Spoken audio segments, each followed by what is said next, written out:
Welcome to Is This a Thing's Fillet of Solo Show. All right. Is This a Thing started in 2014 in the back of an Irish bar called O'Shaughnessy's in Chicago's Ravenswood neighborhood at Ravenswood and Wilson, where we are taping this festival show for you. My name is Jake Cowan, and I am the show's host tonight.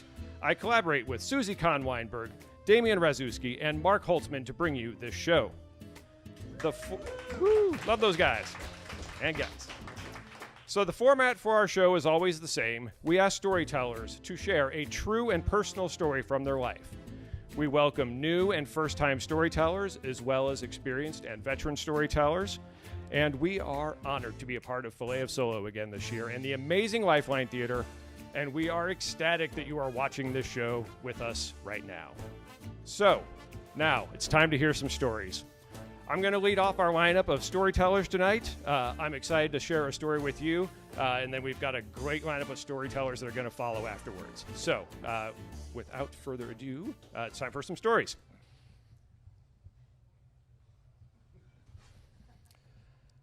I was not raised with any religion. Allie, my wife, identifies as a long-since lapsed Catholic. Now, you might think that we are not very spiritual people given this, but we are. We have a dedicated way we think about and go through the universe. Our faith has some Chicago roots too, in improv. We are practicing members of the Church of Yes and. As members of the Church of Yes and, the only real guiding ethos is to accept what the universe is giving you, having fun with it, and saying to the world, yes and, I'm in, what's next? Now, this way of being in the world works many wonders. It's conflict avoidant to its core, but it's also a way of seeing possibility and opportunity in everyday circumstances, and especially when traveling. In 2018, we went to Asia for 3 months from March to May, following a route from Hong Kong to Bali, to Thailand to Laos, to Cambodia to Vietnam, and finally Japan, before heading back to the US. Think of this as a holy pilgrimage for practicing members of the Church of Yes and. In April 2018 on that trip, we visited a rural town in eastern Laos called Pansavan. It's a town you're not going to read much about in the guidebooks. It's not in anyone's Instagram feed. It's just a town close to some archaeological sites that were significant in the Vietnam War. We spent 3 days and 2 nights in Pansavan. And on our last day, we had a guided tour of one of the archaeological sites in the morning. And then after the tour, we had some unprogrammed time before our flight. And so our guide asked us, do you want to visit a festival at a local temple happening nearby? He explained to us this was the first day of Pi Mai, a 3-day New Year's festival. We learned that water is an important part of Pi Mai festivities. It's used for blessings, but also because April in Laos is crazy hot. There are many water fights with super soakers. So yes, we told him, of course, we wanted to check out the Pi Mai festival. When we got to the temple grounds, we checked in with our guide, and we asked him, what do we need to know? Are there places we're not allowed? He told us we'd be welcomed anywhere and to just go explore. So the temple grounds were decorated with ribbons of different bright colors tied to fences. There were booths where elders offered hand-woven bracelets as blessings. There were sand mounds called stupas decorated with flowers and flags. We approached the temple. Having been in Bali and Thailand before, we had what we call a temple routine. Remove shoes, cover our heads.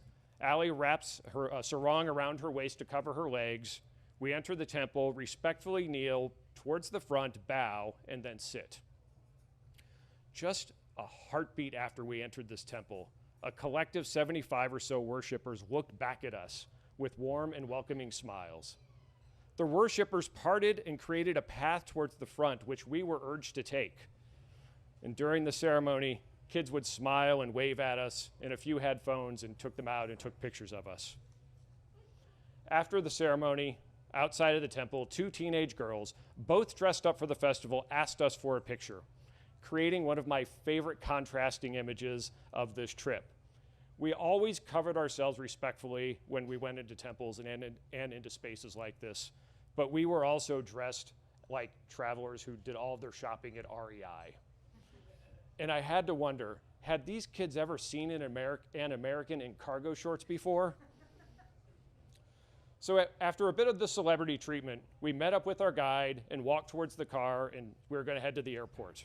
But a family was tailgating next to our guide's car, and all of the kids had super soakers, and they had them pointed at us. But they seemed reluctant to use them.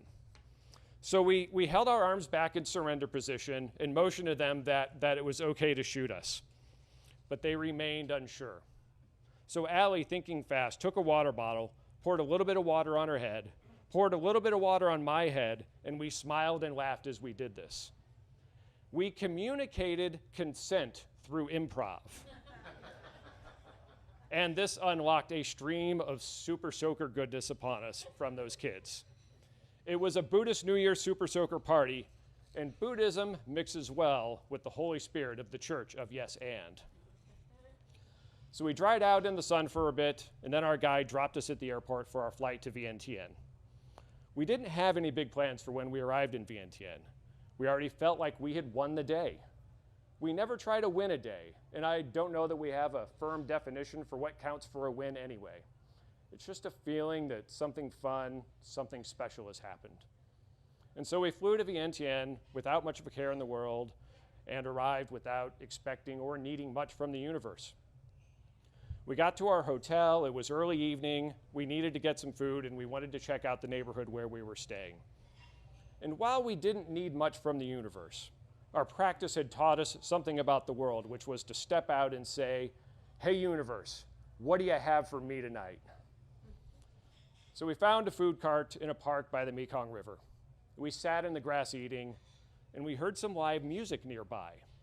So we finished up eating, and we followed some other people who were also walking towards that music. And when we got closer, we could hear that it was in English. "This love has taken its toll on me. She said goodbye too many times before." Yeah, halfway around the world, a fucking Maroon 5 cover band. We entered the pavilion where the band was playing. The pavilion was adorned with green and yellow flowers, and then on the stage, 2 ginormous water cannons at stage left and stage right, each operated by dancers who turn on the cannons periodically and soak the crowd. So Laotian Maroon 5 cover band creates a really good party vibe. The drink of choice in this jubilant crowd is beer Lao, the national beer of Laos. And before we even had a chance to buy our own, cans of beer Lao were handed to us, and we were invited to join a group dancing. So we danced for a while, we stepped away, we bought some beers and brought them back to our new Laotian friends, and we just partied with them for a while water cannons rained down on us. So going out was a good decision that just kept getting better. Our laundry situation at this point in the trip was abysmal. All of our clothes had needed to be washed, including what we were wearing that night. But in spite of an hour of dancing and drinking, we were smelling pretty good, noticeably better. It turns out those water cannons were spraying lavender-scented water. So as the music wrapped up, we walked back to our hotel, smiling, soaked, and smelling of lavender. We didn't need another adventure. The day was already so full. What more could there be for us?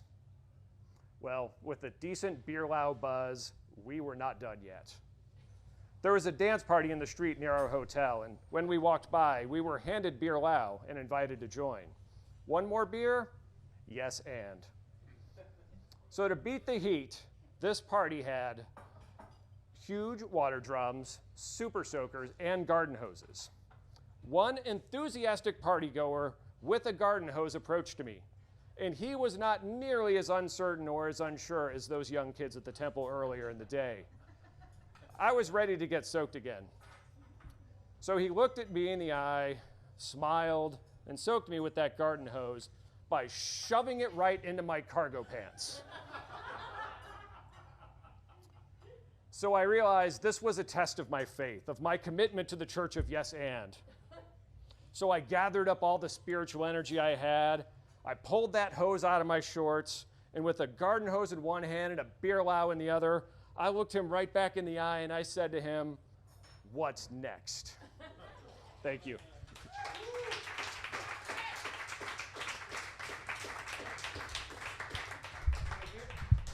All right, so you can probably tell I had just a little bit of fun writing that story and a little bit of fun telling that story. So I am now thrilled to turn the mic over to our amazing lineup of storytellers, starting with David Barish. David has told stories at shows all over Chicago since 2013, and he is thrilled to return to Lifeline Theater, where he was in the audience for their very first show, Split, in the early 1980s. And he's also happy to return to Is This a Thing, where he has heard so many great stories and told a few as well. And we're excited he's back too. When he's not telling stories, he is listening to them in his role as an attorney representing injured workers and Social Security claimants. Please welcome David Barish to the microphone.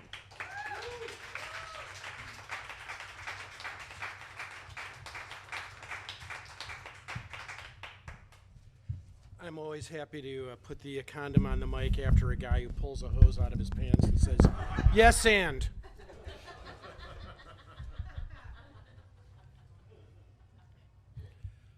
I am in my daughter's dining room hugging my brother Phil. We haven't hugged each other since sometime before March of last year, when the world changed and we all retreated to our lairs, masked and hidden and afraid. But now, Phil and I hold each other tightly, and we let the moment linger. I can hear my mother and daughter talking, a dog barking outside, and some cars on nearby streets. I return to my focus, to digging in and holding on. I'm trying to catch up on over a year's worth of hugs. I've only seen my baby brother once since the shelter-in-place order kept those of us fortunate enough to have a place to be stuck inside of it, stuck inside of what once was our home, but once was our refuge and is now our cell.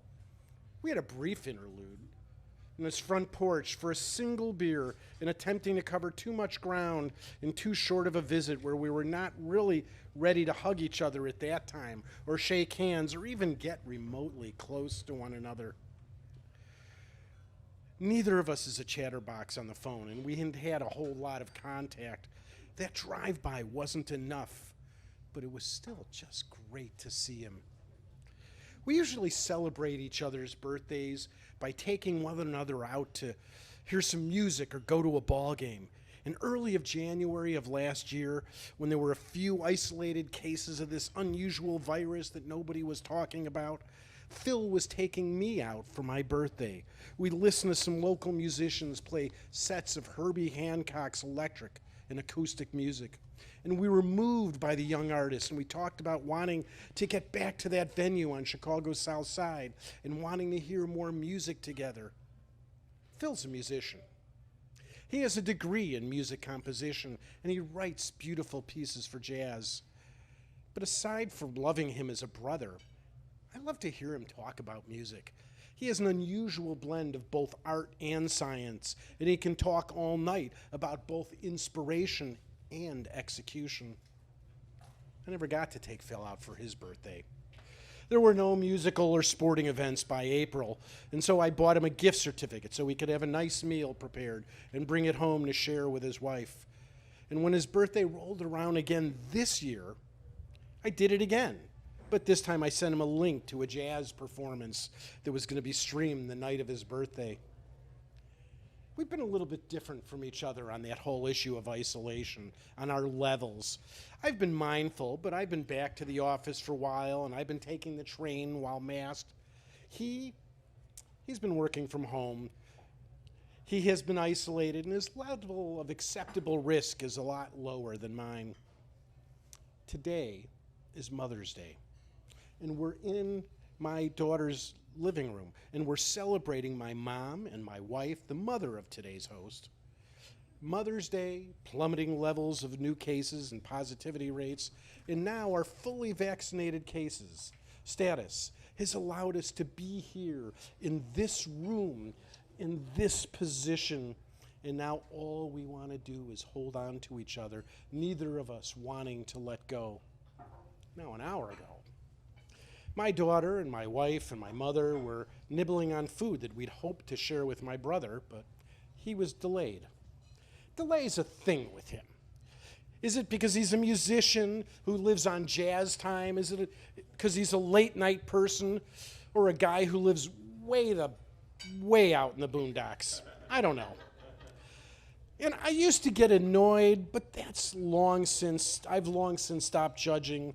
I really don't care. He's always late, and that's simply who he is. The rest of my family, they can't help themselves.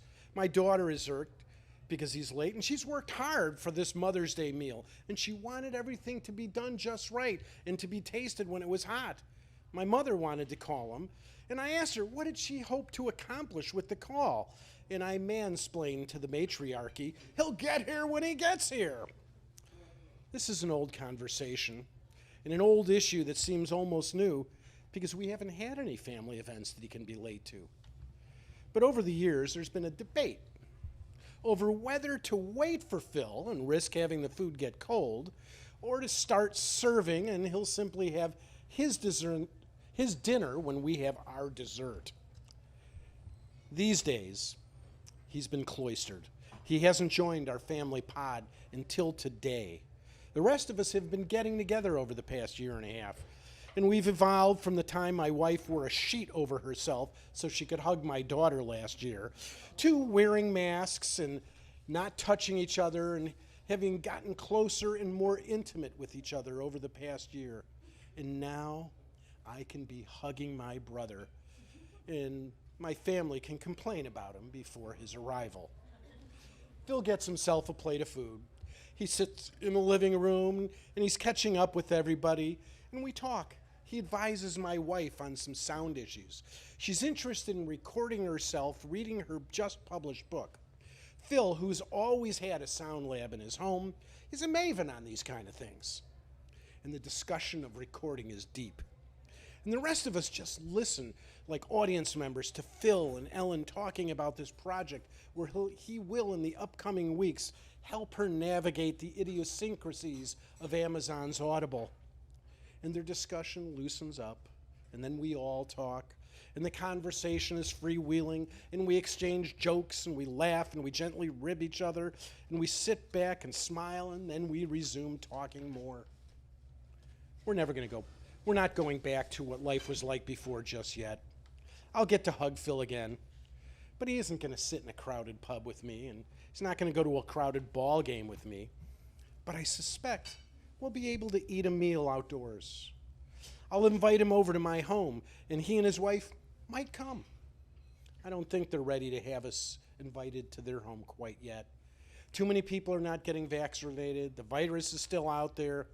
It's better, but it's not over, and I'll take that. But I want more. I want to be waiting for Phil to arrive. I want to be looking at my watch, rolling my eyes and not calling him or not calling him out. I want to be sweating that we're going to miss the beginning of a show. I want to be getting the stink eye from my mom or my wife or one of my kids as they see me waiting by the front door to have him pick me up like a little schoolboy waiting for the bus on the first day of school because I finally want to get picked up by him. I want to be pulling out my credit card to pay for the first round of drinks and order a couple of snifters of Lafroig neat. I want my heart rate to finally lower as we get to the venue, barely in time to hear the band. And I want to sip that drink, and I want to listen to him tell me about a recording that he has of the bass player's band. And I want to hear him tell me about things that he's been working on. I don't want to see Phil and his wife in little squares on my computer and have them be distracted because the dogs are barking so loud they can't hear the conversation from the rest of the family. I need Phil live.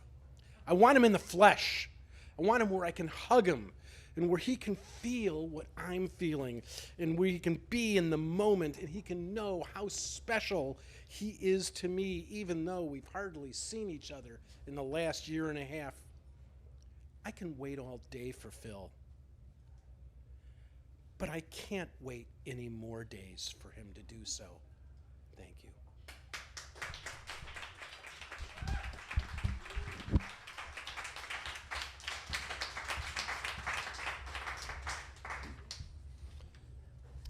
Oh, Phil. I think we all want hugs now. Thank you, David, for that beautiful story.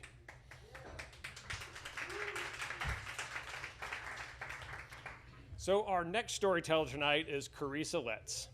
Carissa has been a Chicago resident since 2004 and is very excited to participate in Is This a Thing's Fillet of Solo show for the second time. She would like you to know that English barley wine is delicious, she would like you to know that while English barley wine is delicious, English style barley wine is usually too hoppy. It's important information. Carissa recommends always asking for a taste before ordering a pour. Please welcome Carissa Letts to the microphone.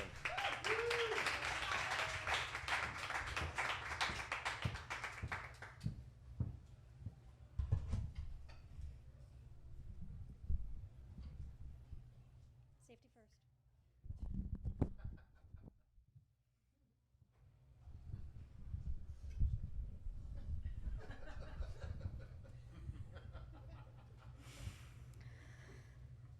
Growing up as a kid in a tiny Iowa farming community, all I knew about city life was what I saw on TV.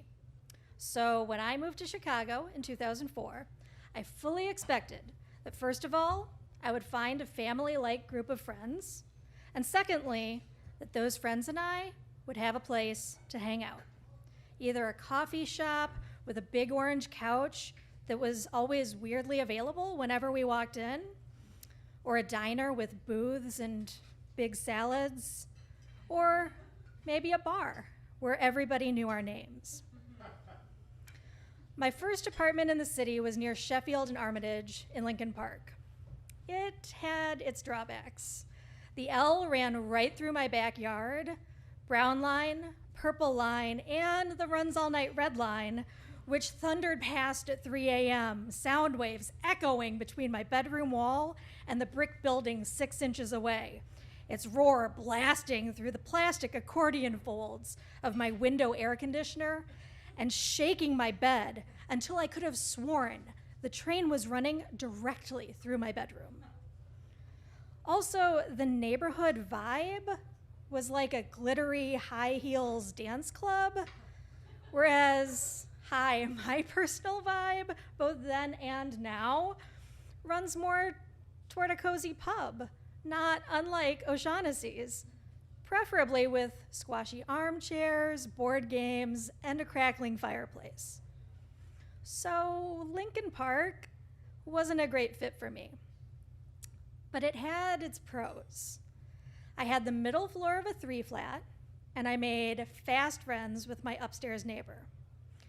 The vacant school next door, with its tiny, untended parking lot, meant there was usually a vacant parking spot for my new boyfriend. Great. Between upstairs neighbor, new boyfriend, and me, my city friend family was off to a great start.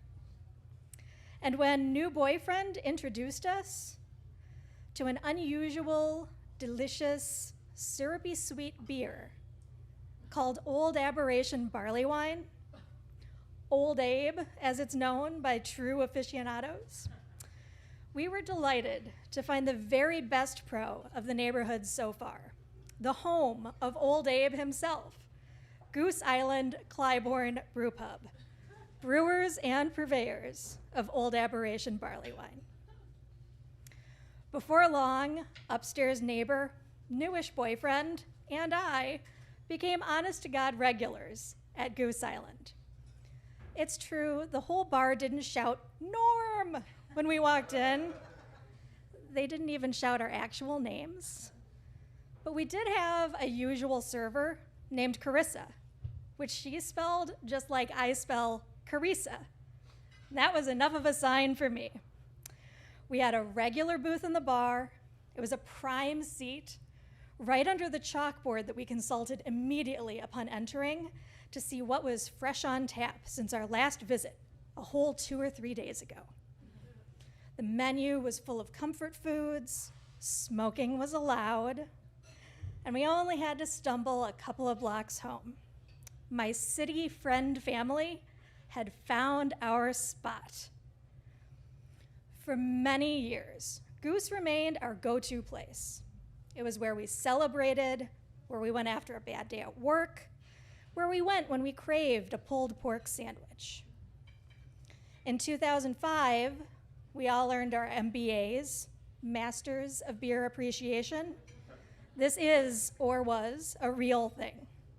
It was a highly competitive program, requiring each degree candidate to consume 35 unique Goose Island brews. Limited only by the speed with which they changed the brew pub taps, I completed my MBA in 6 gloriously drunken weeks. Surely a world record. Thank you. Thank you. Our names were engraved on little metal plaques and mounted on a big wooden wall plaque. And we took great pride in pointing them out when we brought other friends and family to our bar. In 2006, no longer new boyfriend proposed to me during a ski trip to Canada. After landing at O'Hare, we went straight to Goose, where we met no longer upstairs neighbor, and we asked her to be the maid of honor in our wedding. Carissa and Scott and seemingly everybody else working the bar that night each brought us around to celebrate. In 2007, a couple months after our wedding and still riding the buzz of planning, I threw my new husband a surprise birthday party. 20 of our closest friends gathered in the cozy downstairs party room with comfortable, squashy chairs and got absolutely shit-faced. A month later, barely recovered from our hangovers, we were back in our regular booth in the bar, celebrating New Year's Eve when the smoking ban went into effect. We grumbled our way outside the bar for our first cigarettes of 2008. In 2011, Goose Island sold to AB InBev, and we worried about what would happen to our beloved bar. But we'd also moved out of the neighborhood, and although we stopped back in whenever we could, more and more time passed between visits. They redesigned the bar and took out the booths. The menu changed. The beer changed. Was this even our bar anymore? A couple weeks ago, my no longer new husband and I stopped in for a beer and a bite while running errands nearby. Upstairs neighbor / maid of honor moved away years ago, and I felt her absence a little more than usual as we stood in the bar waiting for a table. It had been a minute since we last stopped in, and as I looked around, I realized I didn't recognize anything from our longtime bar. Our cozy booth had become a sterile 6-top. The table where we celebrated our engagement is gone, replaced by a walkway alongside a few steps leading to a weird greenhouse-like dining atrium. The private downstairs party room and the pool tables in the loft above it are gone, replaced by a shiny new row of stainless steel mash tuns. The big wooden wall plaques displaying our names and those of MBAs past were nowhere to be seen. Worst of all, when we sat down, the server, who must have been in preschool while we were earning those MBAs, chirped at us. First time here?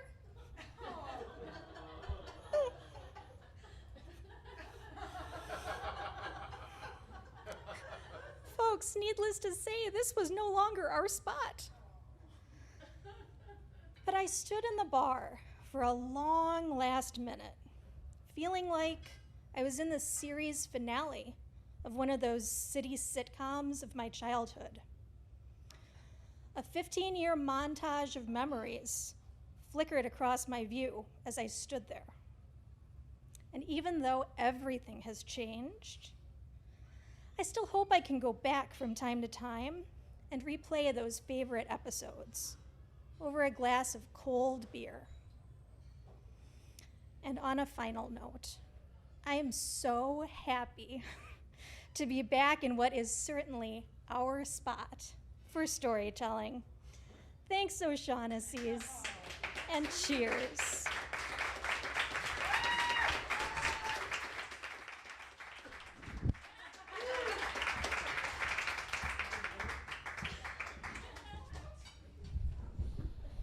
Thanks, Carissa. So we started our show drinking in Laos, and now we're back to drinking in Chicago. Thanks for taking us on that journey. Our next storyteller is Susie Kahn-Weinberg. Susie is one of the co-founders and creators of Is This a Thing, and my longest time writing collaborator. One of her greatest joys these last 8 years is doing Is This a Thing. She's a writer and a producer and an active community leader that has many roles in her personal and professional career that all center on the power of storytelling. Big Shoulders Stories is Susie's latest adventure. She harnesses her story crafting skills, experience, and deep commitment to better lives in Chicago into a focused offering, partnering with Chicago nonprofit organizations to identify, nurture, and showcase storytellers and their stories. It's really cool stuff. Please welcome to the microphone, Susie Kahn-Weinberg.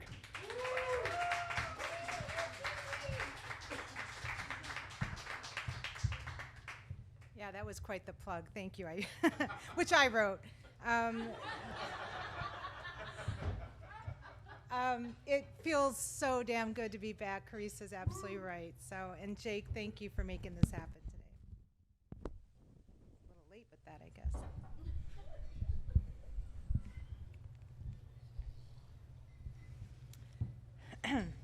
In the fall, I coached some high school seniors with their essay writing for their college applications.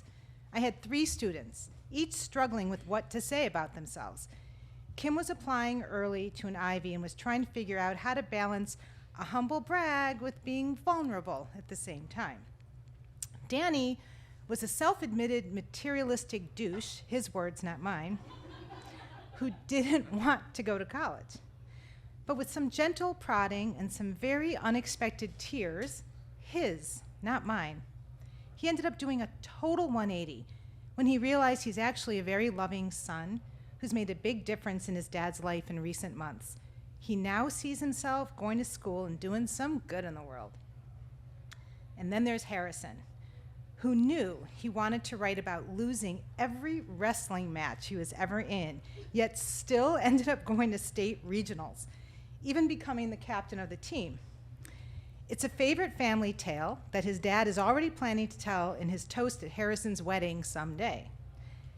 Harrison gets why it's a good story with an unexpected twist, but had no idea what he wanted to say to a college about that. So I asked him, why do you think that those initial failures ended up leading to you being successful? Part of college essay coaching on Zoom means allowing for that awkward silence. So after a beat that was even too long for me, Harrison simply said, I just kept showing up. Hallelujah! It looks like we have a killer college essay in the making. Showing up is probably one of my favorite qualities in a person, one I actively pay attention to and nurture for myself. And it isn't always easy, as it sounds. It takes energy, motivation, often a good dose of guilt, and it can be exhausting. I went to a stand-up comedy show recently, and a comedian opened by asking, so, how's everybody's pandemic going?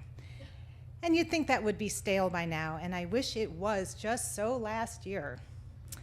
Well, while she unloaded her predictable yet funny tales of pajamas and porn and puppies, I took a moment to reflect. So how is my pandemic going? Like the comedian, I too have enjoyed some aspects of it. As an introvert masquerading as an extrovert, I loved being in my house and away from people. All day long soft pants, that didn't hurt either. And my 3 kids were all home, so the impending empty nest stayed filled. So that was a 2-for gift, told to be a hero by staying home with the people I love. encouraged to stop showing up. Now that was the trifecta. Starting in the spring of 2020, I was now on an unexpected vacation from a lifetime of showing up. I've always had great models in my parents about the goodness and value of showing up. They never missed a grandchild's recital, a family celebration, or being with friends in the time of need.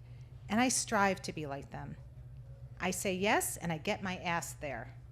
I mean, when my kids were in grade school, I was on the dreaded school committee no one wanted to be on, checking second graders for lice. I mean, it's one thing to love your own kid's greasy head, and that's a stretch. So I would look for and occasionally find those nasty little nits. They knew who to ask, so there I was. And when I was just out of college living in Manhattan, I started volunteering because that's what shower-uppers do. Through a Jewish organization called Door to Door, or Generation to Generation, I signed up to deliver holiday meals to homebound seniors. My last delivery that day was to Estrella Kazez, an elderly Turkish woman living on the Upper West Side, not too far from my basement brownstone apartment on 73rd Street. I knocked on the door, entered her subsidized studio apartment, to find her sitting on a lazy boy with a large Moorish inlay wooden side table next to her. On it was a box of tissues, a glass of water, a remote, and a handwritten address book next to a push-button landline phone. I introduced myself and offered to put the food away in the kitchen. I chatted at her for a few minutes, but she was crotchety and seemed like she wanted me to leave. So I politely started to say goodbye. As I turned to the door, she said, "I bet I never see you again." I walked back in and pulled up a chair. For the next 2 years, I saw Estrella almost every weekend. I loved our conversations about her life in New York City. She had worked at Macy's for decades selling gloves. She told stories of her family's plight and flight from Turkey and her love of her Sephardic synagogue and community just a few blocks away on Central Park West. I went to see the synagogue because she described it with such detail and love, but really she had made me go to give her regards to the rabbi and bring back proof that I had gone, a flyer from the entrance table. She had many friends in the building who came to play cards with her regularly and helped her with groceries and getting to appointments. She was not at all the crotchety, isolated person I had sized her up to be. I brought my boyfriend and my roommate to meet her. She insisted, wanting to know if I had described them accurately. My parents joined me whenever they visited. After I moved back to Chicago, I stayed in touch with regular calls with this kind, pushy, and generous of heart woman. I went to see her every time I went back to New York. When I showed up with my fiance on one visit, Estrella sized him up and thankfully approved. I sent her the invitation to our wedding, knowing it would make her happy. She loved getting mail. When I called one day and she didn't answer, I knew what I dreaded had finally happened. I frantically made calls to New York 411 to find the number for the building manager and then the super. And I eventually got confirmation that she was in the hospital and would not be coming home. A few months later, a box from New York arrived at my parents' home. The address that was on the invitation I'd sent her. It was a collection of things from Estrella's apartment, a metal bowl with a Turkish coin embedded in it, a too small for my finger silver-plated ring, and a small Sephardic hamsa, a palm-shaped symbol meaning protection from evil, and apparently also fertility. These were wedding gifts from Estrella. There was a card from her nephew, a successful hepatologist, that's liver doctor, I had to look it up, in New York, whom she was very proud of and supported in her own special way. The handwritten address book on the beautiful table by her chair was there in large part for her to make calls raising money for the American Liver Foundation. I often would walk into her apartment to find her on the phone thanking someone, Lord knows who, for their contribution to the foundation in honor of her nephew's dedication and research. With her can't say no to me way, she raised thousands of dollars every year. Her nephew didn't realize I had left New York City until he saw the wedding invitation and the items she had placed next to it on the table by her chair. He told me in a note that the gift He told me in a note with the gifts that it meant a lot to his family to know that someone was showing up to check on his beloved aunt so regularly. I made a donation to the American Liver Foundation in her memory. So many things have been irretrievably lost in these last several months, and I've been losing a part of myself with more than acceptable and encouraged excuse of laying low. It was so easy to indefinitely stay within the radius of my house that includes Trader Joe's, Jewel, and Osco. Someone choosing to be homebound would surely have made Estrella a little bit more than just crotchety. So I have made myself show up again and again, accepting the roller coaster of this unprecedented discomfort and uncertainty that now comes with it. I don't get it right a lot of the time. It's an effort. For some people like Estrella, it just seems so effortless. Truthfully, it's been a minute since I've thought about Estrella, but Harrison's essay reminded me of her and why showing up matters. I just hope those college admissions people appreciate this quality too and invite Harrison to show up on their campus next year. Thank you.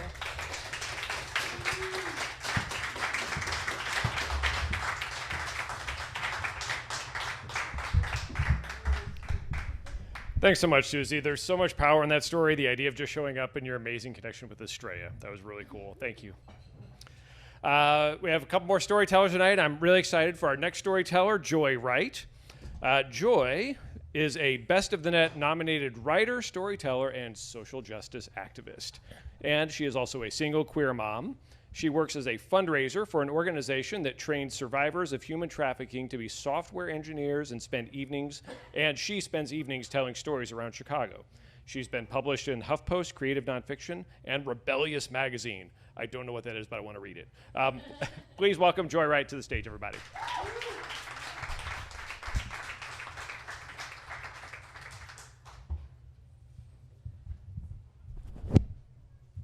Yes, for a minute I panicked. I didn't have my condom.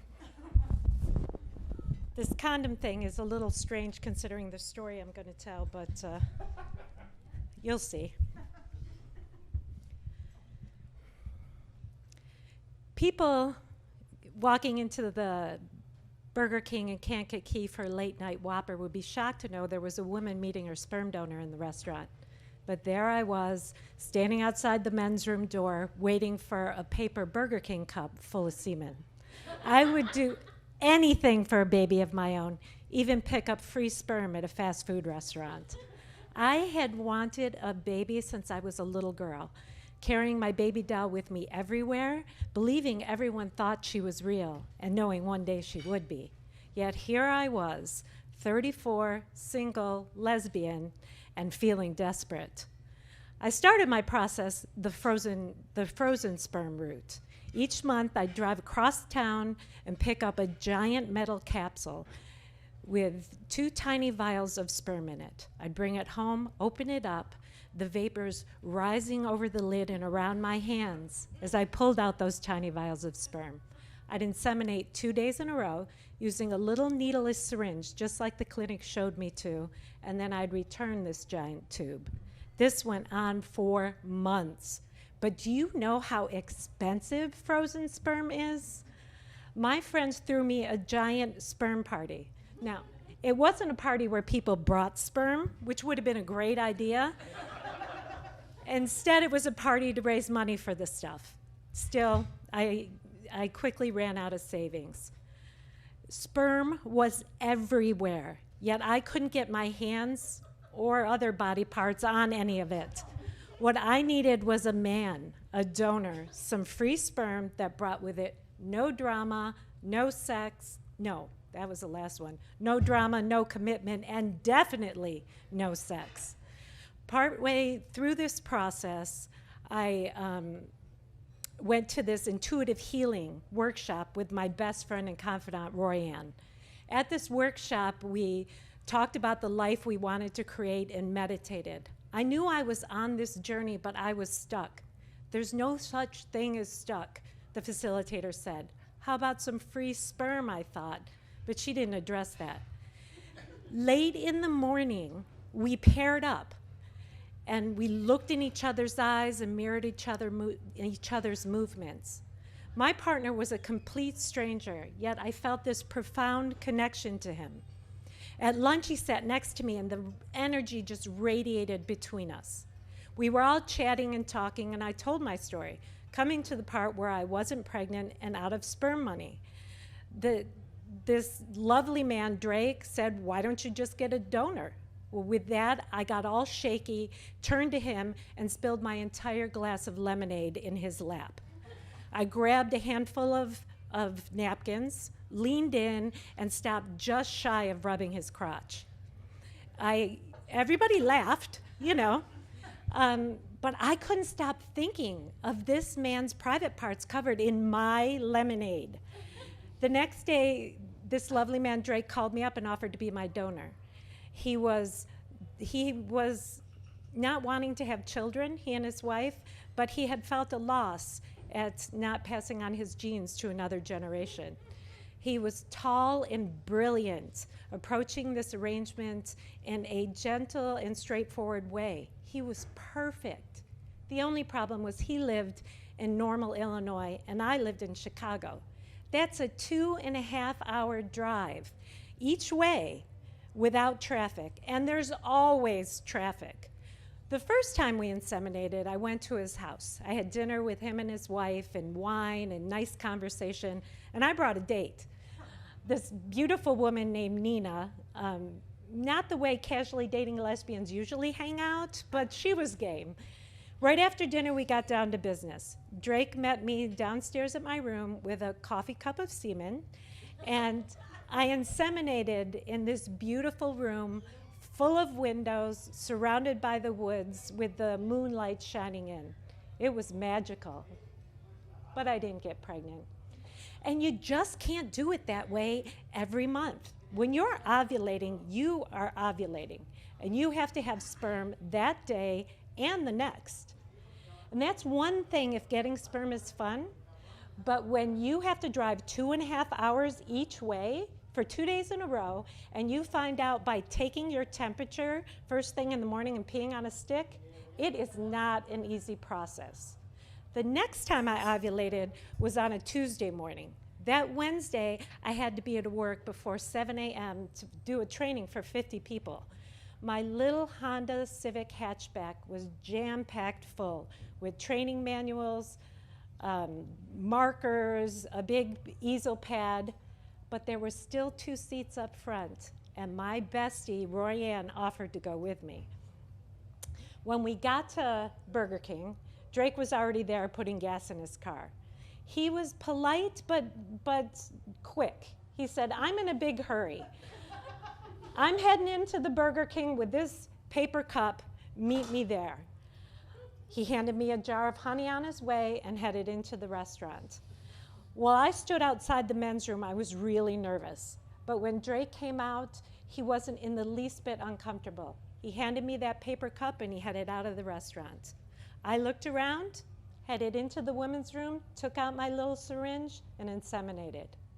Now, I couldn't let all that valuable fluid just leak out, especially after this lovely man had driven all that way to create it for me in a Burger King restroom, and I didn't even buy him dinner. They say in the fertility manuals that a woman should put her hips up on a pillow to let gravity assist, but I didn't have a pillow, and my back seat was jam-packed full of training supplies. So my bestie, Royanne, drove. And I climbed in the passenger side, pushed that seat back as far as it would go, and went in backwards, my head hanging down over the seat and my feet sticking straight up in the air, waiting for nature to do its thing. When we got back to Chicago, we stopped along the Chicago River. I had read in an old witch's almanac that if you put honey on a pumpkin from the man you wish to become pregnant with and you throw it in the river, it'll seal the deal. I threw that pumpkin in the river as the moonlight shone and spoke the words of my intent. Now, telling you that I got pregnant on that trip to Burger King would be the perfect Hollywood ending to this story, but I didn't. Nor did I on the next trip to Burger King or the one after that. In fact, I never got pregnant. Instead, my story went in a totally different direction. That woman, Nina, who I brought on that date to Drake's early on, became my committed partner, committing not just to me, but to the process of adoption. 2 years later, this beautiful baby boy became ours. His feisty toddler sister following 2.5 years after that. I became a mom in a 2-mom family. And Rory Ann, my bestie that stuck with me through all of it, she became Auntie Roy.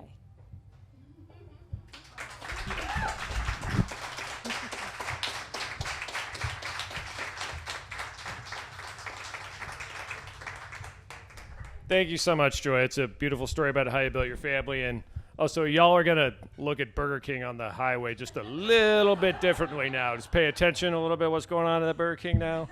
Yeah. All right. Our next storyteller is Leah Stallone. Right. Leah comes from a long line of storytellers. Her dad was a pro at drawing out the end of a good story, and her stepfather is the king of puns. She grew up in St. Louis, but after making it through 18 winters here, she is proud to call Chicago home. By day, she runs a full-service career strategy business called The Career Edit and coaches job seekers looking to tell their career story. And by night, she introverts in pajamas with her shy weenie dog, Remy. Please welcome to the microphone, Leah Stallone.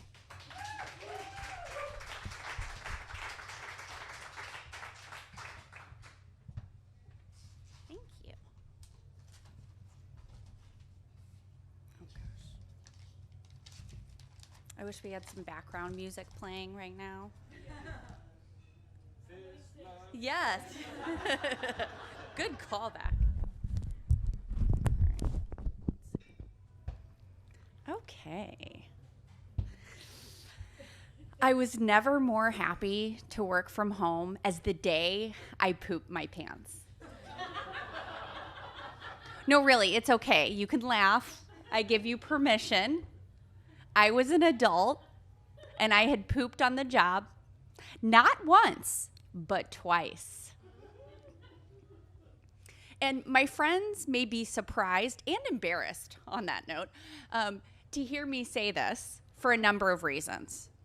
First off, I was one of those people who hate working from home for any reason. Most people saw it as a reprieve from that annoying colleague or a chance to cut out the commute from their day, and I saw it as punishment. I really just ended the day at home feeling lonely and disconnected. And as an introvert, this was saying a lot that I was seeking more human connection. The second reason they would be surprised is because I grew up in a family where fart was a curse word. We were close and all, but we really just did not have an appetite for potty talk. We left that in the restroom, obviously.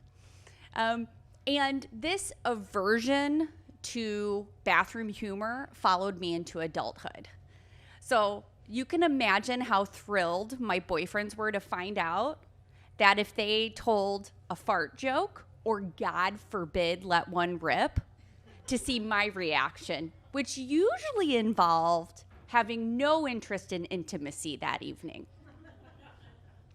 I acted like these totally normal human bodily functions just didn't happen for me. They just didn't exist. I was a lady who didn't poop, fart, or smell bad, ever. So, the first time I pooped my pants at work was a day of reckoning. I worked at an investment bank downtown. It was a fairly conservative place. And I remember that day because we had an outside speaker, which was very exciting. The outside speaker was coming in to talk about healthy eating and do a taste test. And I sampled a little bit of everything. including the one dish they cautioned was packed with fiber. I had just made it back to my little cubicle when I felt my stomach start to tense up. And the pressure was pretty strong. And I remember looking around and thinking, I'm just going to let a silent toot out to relieve some of the pressure. No one's here. Well, let's just say I got a lot more than I bargained for. That black and white skirt I was wearing could no longer be described as such. I was panicked. So I did some quick thinking, and I swung my skirt around so that the stain was in the front of the skirt. I grabbed my spare pair of pants out of a drawer, and as I sped all the way to the restroom, I rehearsed what I would say should I run into anyone in the hallway. Balsamic vinaigrette! Balsamic vinaigrette! I was ready.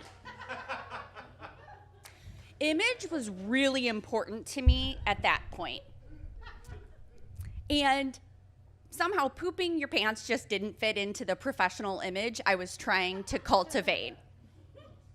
I had tried so hard not to show any signs of weakness at work. So this fell way outside of the lines there. So I told no one. It was almost 10 years later when I had this second experience. And again, I didn't think this was anything I ever needed to think about, because what are the chances of lightning striking twice? And I can tell you, the chances are really good. On the second occasion, things were a bit different from me. I was feeling more comfortable with who I was, warts and all. This wasn't my second rodeo, right? I was also more established in my career. I had opened my own business, The Career Edit, and I was doing coaching and training and spending the majority of my time working from home. I was really loving it and enjoying my time. So on this particular day, I had a Zoom room full of clients, eager to learn all there was about resume writing and branding. And I was about halfway through the presentation, the training, when I broke out into a cold sweat. When I look back in hindsight, this was an early warning sign, but I was in complete denial, right? Kept trucking. Moments later, I started speaking louder to cover the rumblings in my belly. Could they hear that? I don't know. It was about this point that I realized there was no turning back. I could pause the meeting. I could cause a bathroom break, but nothing was going to change the series of events that unfolded here. So I kept training. And I trained with the best of them as my seat grew warmer and wetter and softer.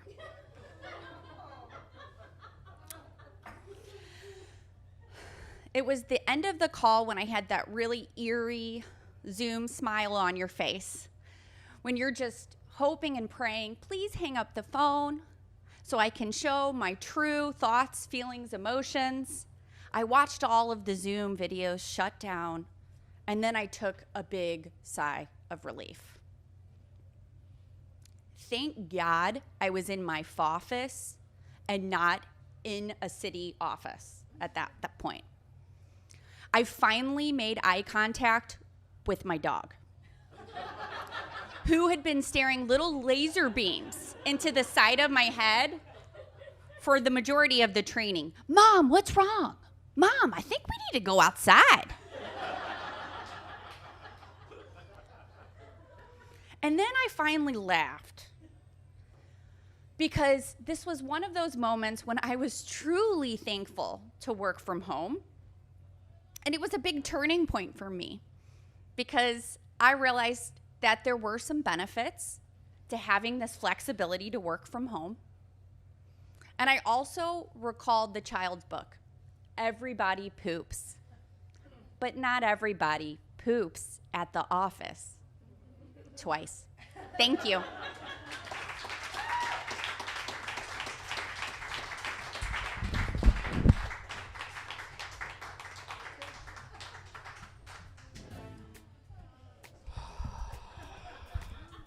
Y'all, we have closed this show out strong. That's it for Is This a Thing and our Fillet of Solo Festival show this year. Thank you for watching our show. Thank you to all of our tellers tonight. Thank you to the collaborators that helped put this on. Thank you to O'Shaughnessy's for hosting us. And thank everyone who is here in this room, our first live audience since March of 2020. Thank you very much.